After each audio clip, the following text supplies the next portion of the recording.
Hello. We will begin our session by discussing a classic that no one has thought about since January. The Little Mermaid, 1989, is a 2D animated film made by your studio emperor, Disney. This was the studio's last attempt at overworking the staff into pleasing the audience with the beauty that is traditional cel animation. The animation crew also experiments with 3D models throughout the film.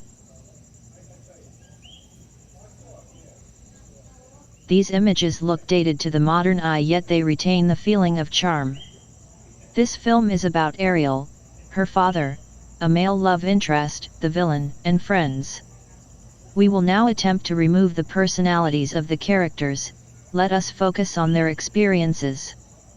Ariel is a character who has everything she needs down where she lives. She has gadgets and gizmos, but she knows that something is missing in her life. She decides that leaving the place where she was raised without an understanding of the world around her will be a good idea. If you are an adult who has life figured out, then this might be hard to project your emotions onto as your current self. Perhaps you felt this way when you were younger, and see yourself more as Ariel's father, who is simply against the idea of having his daughter go further into the dangerous world. Maybe you are not an uptight Muslim. If so, you might find the crab, Sebastian, to be relatable, as he speaks as the logical side of each situation taking place in Ariel's life. Maybe you are an infant who has less understanding of the world when compared to the main character. If this is true, then you really love this yellow fish. Maybe you are a submissive white privileged male who understands Ariel, resulting in the lie that you relate to her when the comparison is clear as day. Ursula could be seen as whatever drags your life down, for she is what makes love hard. Insecurity, anger, depression, etc. Later in the plot, Ariel wishes to be with Eric, even though he is a regular guy and she is a fish. She is weak and afraid of showing her true self, but she is in love. Ariel hands over her voice to Ursula in exchange for a pair of legs. This decision may be seen as a mistake to those who value themselves. Giving up that unique voice that makes you who you are to obtain shallow beauty, is an unfortunate norm that many of you fetishize. Ursula gives Ariel 3 days for her to obtain a man. Ursula has the upper hand with the magic of knowledge. Ursula knows that love is unpredictable, which may require time and effort.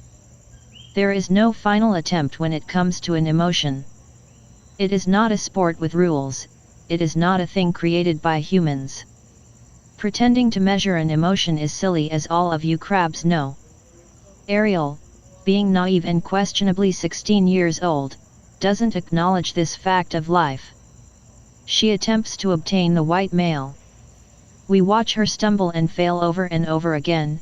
The white male recognizes her beauty, but does not understand her on an emotional level, as Ariel does not have the voice she once had. If you are a foreigner, then this is easy to relate to. You may want a partner who comes from a completely different background. Expressing yourself as you always have may become a challenge to some. It becomes a clash of culture in this case. The foreigner must accept the culture in their history in order to appreciate their unique voice. Being ashamed of your background will only hurt who you truly are in the long run.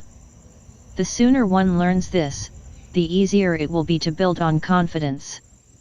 The Little Mermaid reaches its end by having Ariel fight off Ursula, who has turned herself into a woman.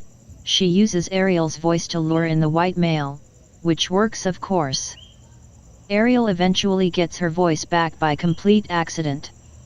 Ariel ends up in love with Eric, once he realizes that Ariel is more than just a beautiful young woman.